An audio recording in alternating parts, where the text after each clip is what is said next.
नमस्कार, जय हिंद। आपका स्वागत है फिर से ऑनलाइन डिस्कशन में। पिछले वीडियोज में हमने 1 से लेकर 110 तक के सवाल देखे थे, जिसमें विद्युत, चुंबक और प्रकाशिकी के सवाल थे। अब आगे हम मॉडर्न फिजिक्स की ओर बढ़ रहे हैं और आधुनिक भौतिकी, मॉडर्न फिजिक्स के सवालों पर हम लोग चर्चा करेंगे।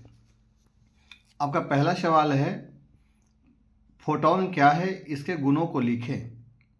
तो फोटॉन विद्युत चुंबकीय विकिरण के ऊर्जा के छोटे छोटे पैकेट या क्वांटम होते हैं, जो द्रव्यमान रहित उदासीन कणों के रूप में प्रकाश की गति से सीधी रेखा में गमन करते हैं। फोटॉन को प्रकाश का मूलभूत कण माना जाता है। यह डी ब्रॉगली के द्वैत तरंग सिद्धांत को प्रदर्शित करते हैं। फोटॉन के मुख्य गुण निम्नलिखित हैं। आपका पहला गुण है, फोटॉन का विराम द्रव्यमान शून्य होता है। फोटॉन की ऊर्जा उसकी आवृत्ति के समानुपाती होती है, अर्थात आवृत्ति ज़्यादा होने पर फोटॉन की ऊर्जा भी ज़्यादा होगी। और यह निर्वात में प्रकाश की चाल 3 × 10⁸ मीटर प्रति सेकंड चलते हैं। फोटॉन विद्युतीय रूप से उदासीन होते हैं। ये विद्युत या चुंबकीय क्षेत्रों से विक्षेपित नहीं होते हैं। फोटॉन का संवेग P = h/c या फिर P = hc/λ होता है।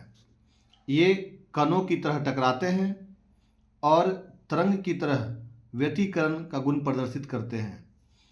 विकिरण के उत्सर्जन या अवशोषण के समय फोटॉन उत्पन्न या नष्ट हो सकते हैं, अर्थात जब फोटॉन किसी पृष्ठ पर आपतित होता है तो वह अपनी ऊर्जा पृष्ठ के इलेक्ट्रॉनों को दे देता है और वहाँ फोटॉन समाप्त हो जाता है। आपका नेक्स्ट सवाल है, कार्यफलन से क्या समझते हैं। तो जब किसी धातु के पृष्ठ से इलेक्ट्रॉन को बाहर निकालना हो तो उसे निकालने के लिए जो न्यूनतम ऊर्जा की मात्रा होती है, उस न्यूनतम ऊर्जा की मात्रा को कार्यफलन कहते हैं। धातु के पृष्ठ से मुक्त इलेक्ट्रॉन को बाहर निकालने के लिए आवश्यक न्यूनतम ऊर्जा की मात्रा को कार्यफलन कहते हैं। यह धातु की प्रकृति पर निर्भर करता है, अर्थात अलग अलग धातुओं के लिए कार्यफलन का मान भी अलग अलग होता है। इसे इलेक्ट्रॉन वोल्ट में मापते हैं। इसे प्रायः फाई या डब्ल्यू से सूचित करते हैं। इसकी इकाई इलेक्ट्रॉन वोल्ट है। अलग अलग धातुओं के लिए कार्यफलन का मान अलग अलग होता है। नेक्स्ट, आइंस्टीन के प्रकाश वैद्युत समीकरण को समझाएं। तो आप जैसा चित्र में देख पा रहे होंगे, आइंस्टीन ने प्रकाश वैद्युत समीकरण दिया था। उसके अनुसार जब h/ν आवृत्ति का कोई फोटॉन किसी धातु के पृष्ठ पर गिरता है तो उस फोटॉन की कुछ ऊर्जा कार्यफलन के रूप में, अर्थात पृष्ठ से इलेक्ट्रॉन को बाहर निकालने में खर्च होती है, और जो शेष ऊर्जा है वह इलेक्ट्रॉन को गतिज ऊर्जा प्रदान करती है। तो यह जो फोटॉन की ऊर्जा है h/ν, वह 2 रूपों में खर्च हुई, व्यय हुई। एक कार्यफलन के रूप में, जो धातु के पृष्ठ से इलेक्ट्रॉन को बाहर निकालता है, और दूसरा गतिज ऊर्जा के रूप में, जो इलेक्ट्रॉन को गति प्रदान करता है। आपका अगला है, प्रकाश विद्युत प्रभाव क्या है, इसके नियमों को बताएं। तो प्रकाश विद्युत प्रभाव एक घटना है जिसमें किसी धातु की सतह पर जब एक निश्चित आवृत्ति, इस निश्चित आवृत्ति को देहली आवृत्ति कहा जाता है, या निश्चित आवृत्ति से अधिक आवृत्ति का प्रकाश जब धातु की सतह पर पड़ती है तो इलेक्ट्रॉन उत्सर्जित होने लगते हैं। इन इलेक्ट्रॉनों को फोटो इलेक्ट्रॉन कहा जाता है। आप जो वीडियो ध्यान से देख रहे हैं उसमें कई सारे ऑब्जेक्टिव आपको निकल के आएंगे जो आपके एग्जाम में भी भेंट हो सकते हैं।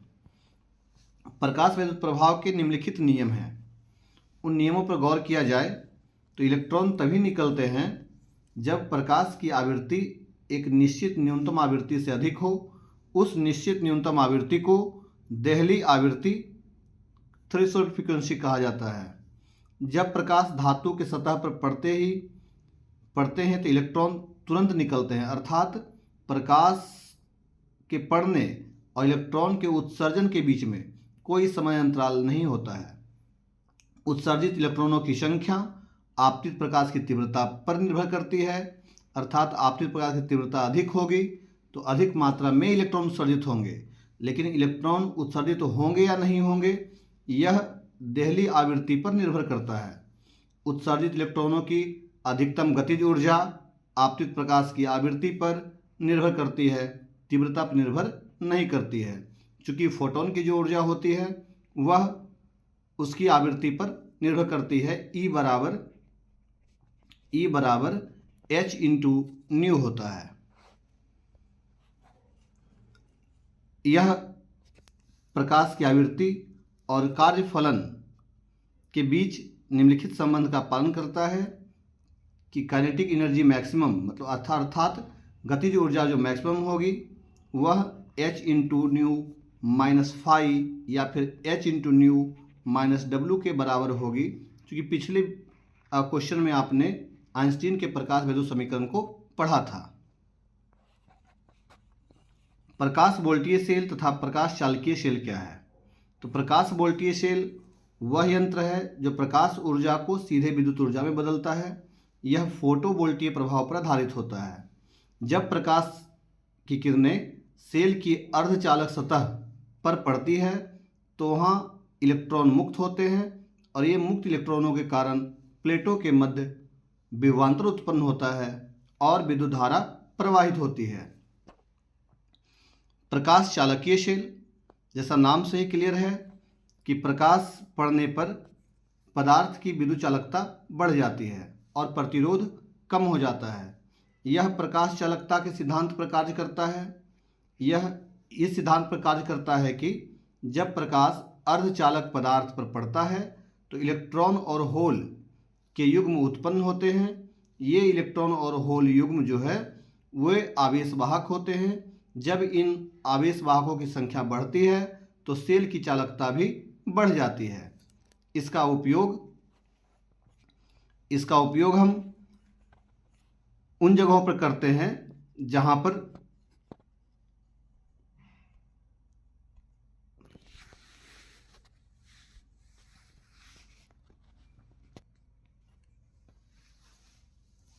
हमें चालकता प्रदान करनी होती है, अर्थात प्रकाश पड़ने पर वहाँ धारा प्रवाहित हो। जैसे आपका ऑटोमेटिक स्ट्रीट लाइट होता है। इस ऑटोमेटिक स्ट्रीट लाइट में स्वतः ऑन या ऑफ होती है। जब सूर्य प्रकाश पड़ता है तो वह लाइट ऑफ हो जाती है, लेकिन सूर्य प्रकाश के बंद होने पर लाइट स्वतः ऑन हो जाती है। कैमरा लाइट मीटर, अन्य जो अलार्म सिस्टम है, खास करके जो बड़े बड़े तिजोरी या बैंक में चोरों से बचाने के लिए लगाए जाते हैं। बोहर का परमाणु मॉडल क्या है?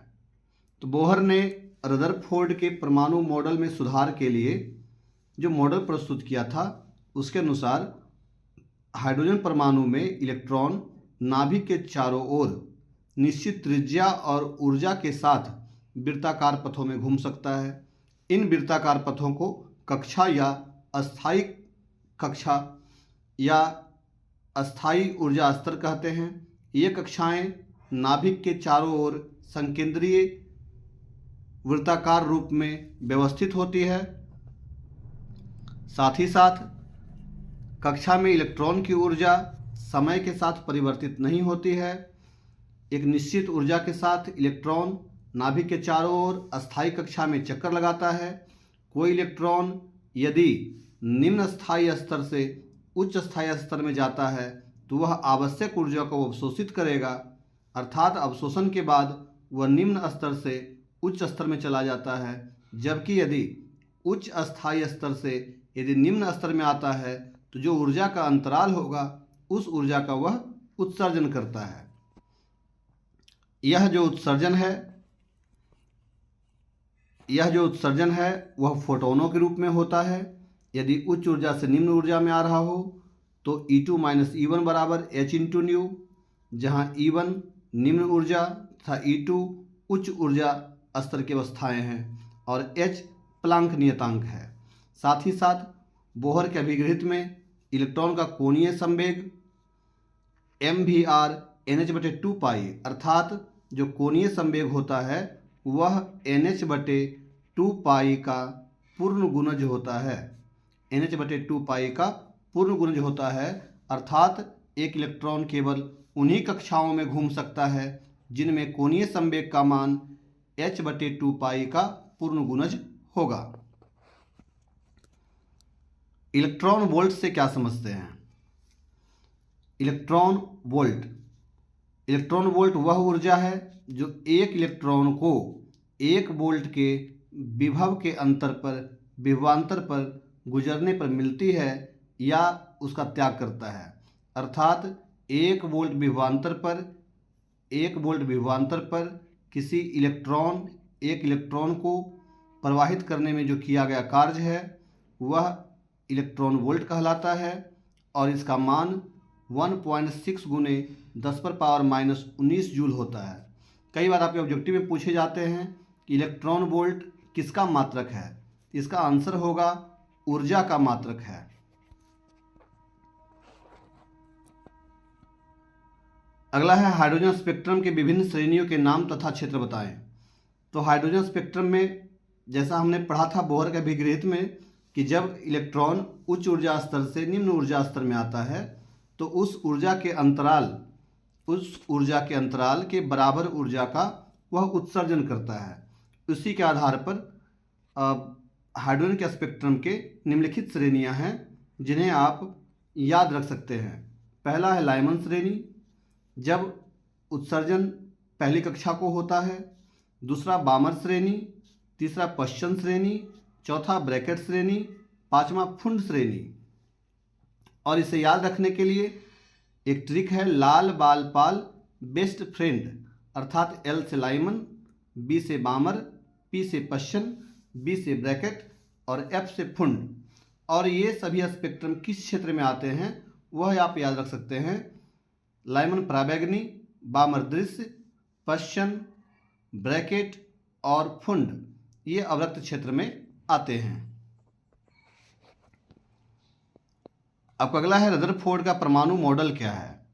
रदरफोर्ड ने, आप जानते हैं कि अल्फा कणों का प्रकीर्णन प्रयोग किया था और अल्फा कणों के प्रकीर्णन प्रयोग के आधार पर उन्होंने परमाणु का मॉडल प्रस्तुत किया। इनके अनुसार परमाणु के केंद्र में एक छोटा सघन और धनात्मक आवेशित नाभिक होता है और उसके चारों ओर इलेक्ट्रॉन परिक्रमा करते हैं। साथ ही साथ इनके सिद्धांत की मुख्य बातें इस प्रकार है कि परमाणु के केंद्र में नाभिक होता है जिसमें लगभग परमाणु का पूरा द्रव्यमान और धनात्मक आवेश केंद्रित रहता है। इलेक्ट्रॉन नाभिक के चारों ओर जिस प्रकार से ग्रह सूर्य की परिक्रमा करते हैं उसी प्रकार नाभिक के चारों ओर घूमते रहते हैं। परमाणु का अधिकांश भाग रिक्त होता है। नाभिक का आकार परमाणु के आकार की तुलना में बहुत छोटा होता है, अर्थात नाभिक परमाणु की तुलना में कम स्थान लेता है। परमाणु के अंदर बहुत छोटे स्थान पर वह अपने आप में द्रव्यमान और आवेश को संग्रहित रखता है। इलेक्ट्रॉन और नाभिक के बीच का बल विद्युत आकर्षण बल होता है जिसे आप कूलॉम के नियम से प्राप्त करते हैं। यही जो विद्युत आकर्षण बल है वह इलेक्ट्रॉन को अभिकेंद्र बल प्रदान करता है। रदरफोर्ड के मॉडल की कुछ उपलब्धियां एवं कुछ कमियां भी हैं। उपलब्धियों में रदरफोर्ड ने मॉडल के अनुसार नाभिक के अस्तित्व को स्पष्ट किया, साथ ही साथ अल्फा कणों के प्रकीर्णन प्रयोग की परिणामों की सही व्याख्या की।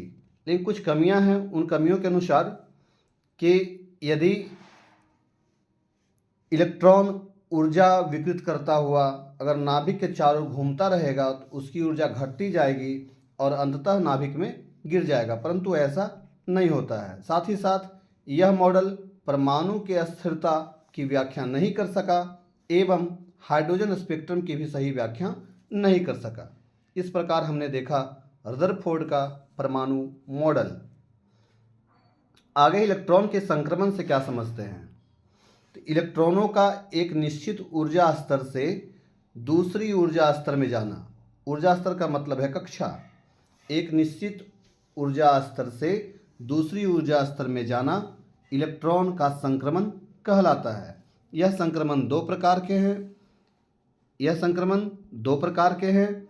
अवशोषण संक्रमण तथा उत्सर्जन संक्रमण। जब इलेक्ट्रॉन निम्न ऊर्जा स्तर से उच्च ऊर्जा में जाता है तो परमाणु को कुछ ऊर्जा अवशोषित करनी पड़ती है, इसलिए इसे हम लोग अवशोषण संक्रमण कहते हैं। जबकि जब उच्च ऊर्जा स्तर से निम्न ऊर्जा में आता है तो वह इस ऊर्जा अंतराल को फोटोनों के रूप में उत्सर्जित करता है, इसलिए इसे उत्सर्जन संक्रमण कहते हैं। आपका अगला है नाभिक क्या है। तो जैसा रदरफोर्ड ने बताया था उसके अनुसार परमाणु के केंद्र में स्थित छोटा अत्यंत धनात्मक आवेशित भाग को नाभिक कहते हैं। परमाणु का लगभग सारा द्रव्यमान नाभिक में केंद्रित होता है।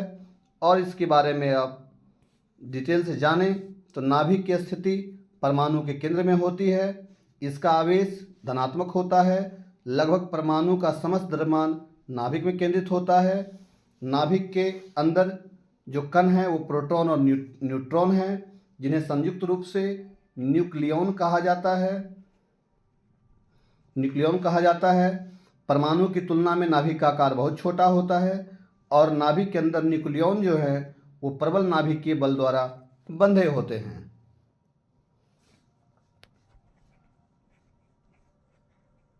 नेक्स्ट आपका है परमाणु द्रव्यमान मात्रक क्या है।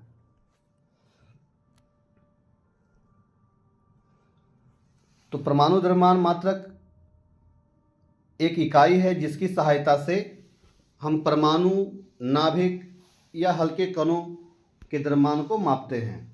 चूंकि इनके द्रव्यमान बहुत कम होते हैं,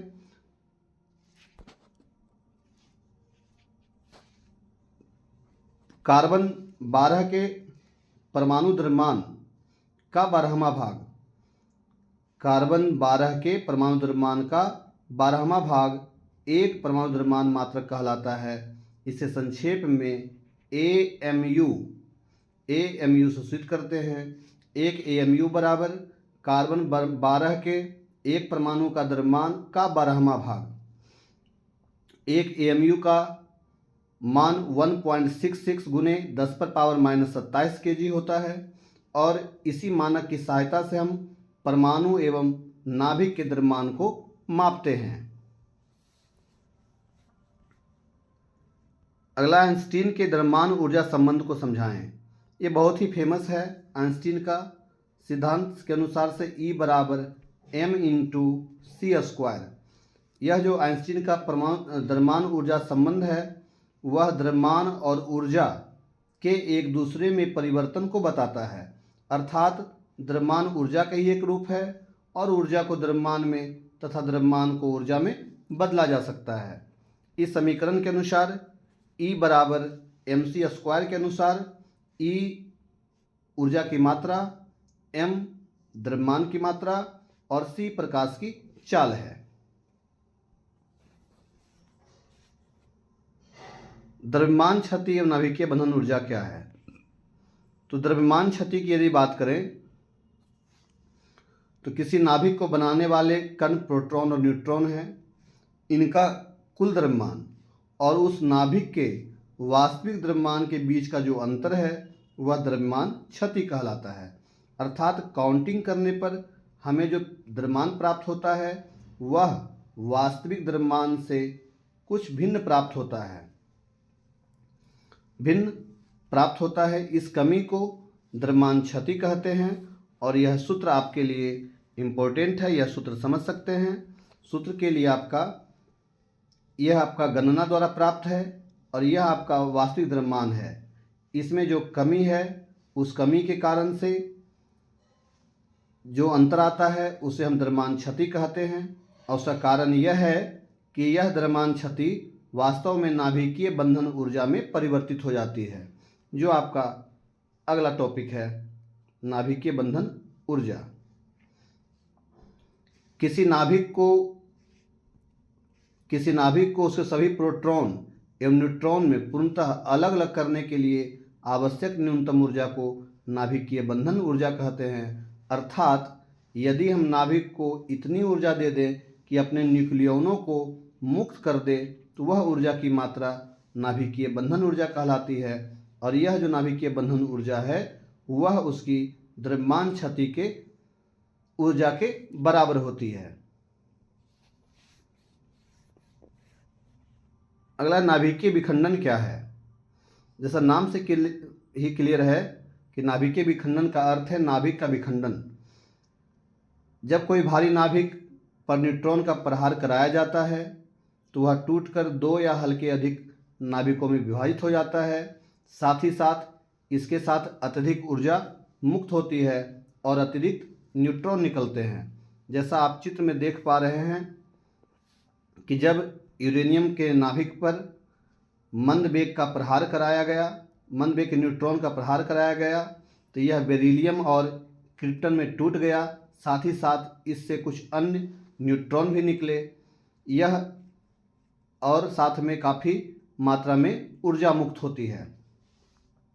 यह प्रक्रिया नियंत्रित या अनियंत्रित हो सकती है। अगर इसी रूप में इसे छोड़ दिया जाए तो यह आगे 3 के गुणज में आगे बढ़ते जाएंगे और हर विखंडन के फलस्वरूप आगे गुणज के रूप में ये लगातार नाभिकों का विखंडन करेंगे, जिससे यह अनियंत्रित हो जाएगी। लेकिन इनमें यदि 3 न्यूट्रॉन निकले हैं और उसमें से 2 न्यूट्रॉनों को अगर अलग कर लिया जाए, केवल 1 न्यूट्रॉन को ही आगे विखंडन के लिए भेजा जाए, आप फिर से इसे देख सकते हैं, यदि 3 न्यूट्रॉन में से 2 न्यूट्रॉन को हटा लिया जाए और केवल 1 को ही आगे विखंडन के लिए भेजा जाए तो वह प्रक्रिया नियंत्रित होगी और इस प्रक्रिया में हम उचित मात्रा में ऊर्जा प्राप्त कर सकते हैं।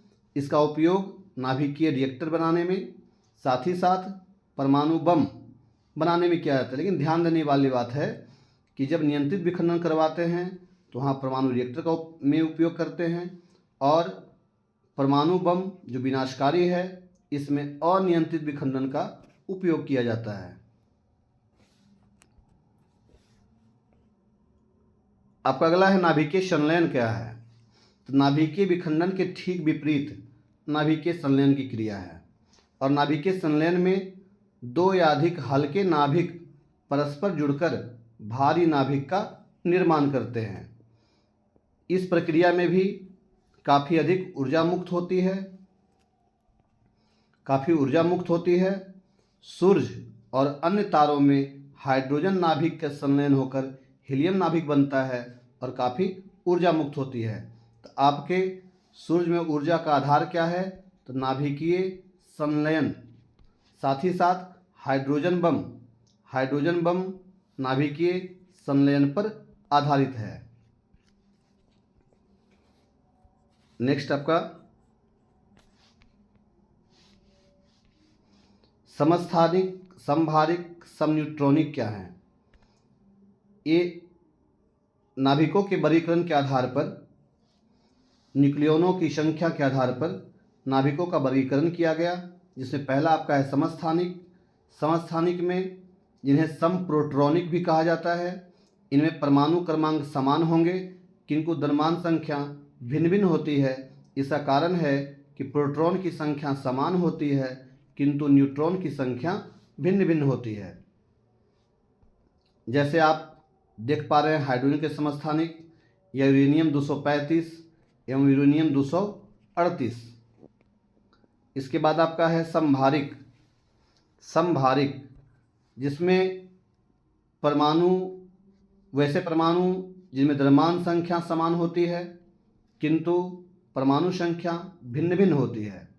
अर्थात प्रोटॉनों और न्यूट्रॉनों का योग समान होगा लेकिन प्रोटॉनों की संख्या भिन्न होगी, वे समभारिक कहलाते हैं। जैसे आप यहाँ देख पा रहे हैं कि इसमें दोनों का द्रव्यमान संख्या 40 है किंतु परमाणु संख्या की बात की जाए तो आपका 18 और 20 है। समन्यूट्रॉनिक वे परमाणु जिनमें न्यूट्रॉनों की संख्या समान परंतु क्रमांक संख्या भिन्न भिन्न होती है, समन्यूट्रॉनिक कहलाते हैं। जैसे आप देखिए यहाँ पर ध्यान से, तो कार्बन 14 और नाइट्रोजन 14। तो यहाँ अगर कार्बन की बात किया जाए तो कार्बन में आपके प्रोटॉन की संख्या 6 है और इसमें न्यूट्रॉन की संख्या 8 है। यहाँ देखा जाए नाइट्रोजन में प्रोटॉन की संख्या 7 है और न्यूट्रॉन की संख्या 8 है। तो आपके न्यूट्रॉन की संख्या दोनों बराबर होने के कारण ये आपके सम न्यूट्रॉनिक कहलाते हैं।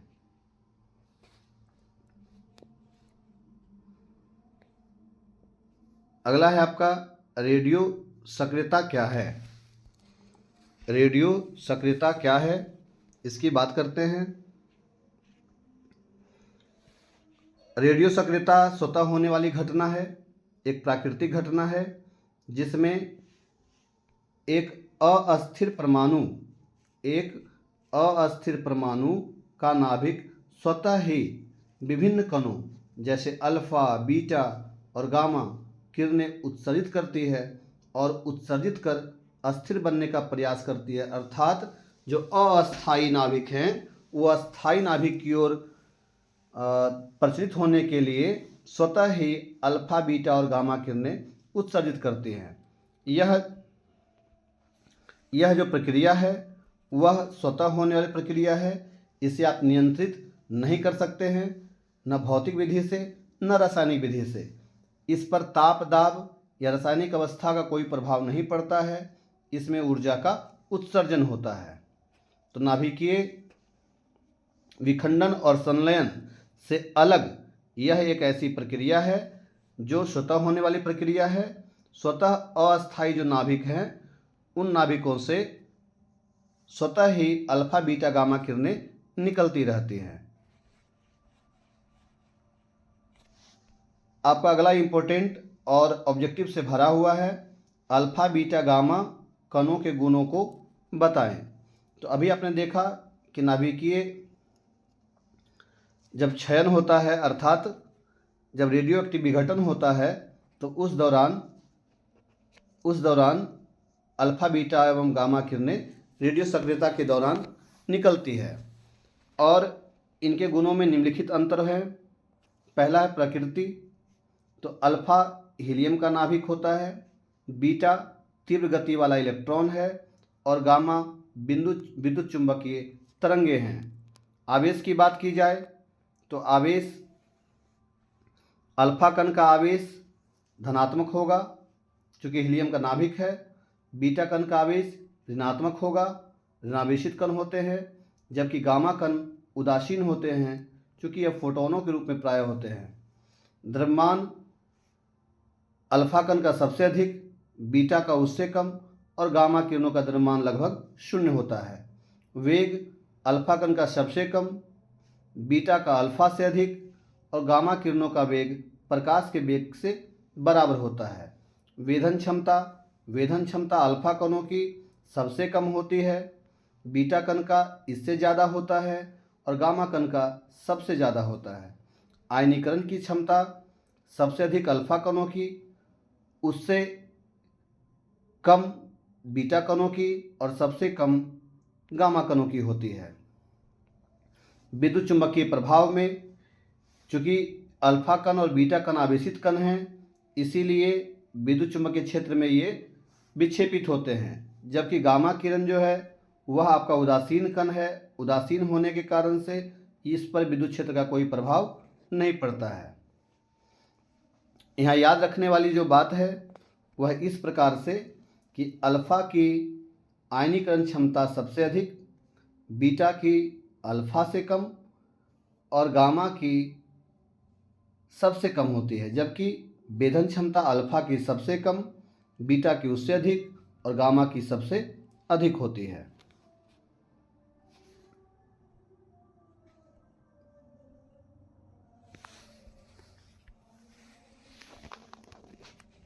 आगे के सवाल में आप देख सकते हैं अर्ध आयु एवं क्षय नियतांक में क्या संबंध है। तो अर्ध आयु किसी रेडियोधर्मी पदार्थ की अर्ध आयु जिसे कैपिटल टी या टी हाफ से सूचित किया जाता है, यह अर्ध आयु है और क्षय नियतांक को हम लैम्डा से सूचित करते हैं और टी हाफ बराबर 0.693 अपॉन लैम्डा जहाँ टी हाफ अर्ध आयु एवं लैम्डा क्षय नियतांक है, अर्थात अर्ध आयु क्षय नियतांक के व्युत्क्रमानुपाती होता है। अर्ध आयु क्षय नियतांक के व्युत्क्रमानुपाती होता है, अर्थात क्षय नियतांक जितना अधिक होगा उसकी अर्ध आयु उतनी ही कम होगी।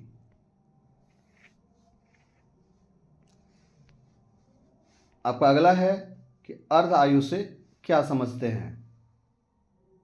जैसा नाम से ही क्लियर है कि अर्ध आयु वह समय है जिसमें किसी रेडियोधर्मी पदार्थ के प्रारंभिक नाभिकों की संख्या, उसकी सक्रियता आधी रह जाती है, अर्ध आयु कहलाता है।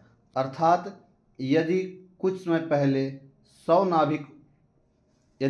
पहले इसमें शुरुआती अवस्था में यदि 100 नाभिक उपस्थित थे और या 1000 नाभिक उपस्थित थे और कुछ समय के बाद इसके आधे नाभिक बच गए, अर्थात 500 नाभिक बच गए, तो जितना समय लगा 1000 से 500 होने में वह समय अर्ध आयु कहलाएगा। और ठीक अगले अर्धायु में इसकी संख्या 250 रह जाएगी और उसके अर्धायु में इसकी संख्या 125 रह जाएगी।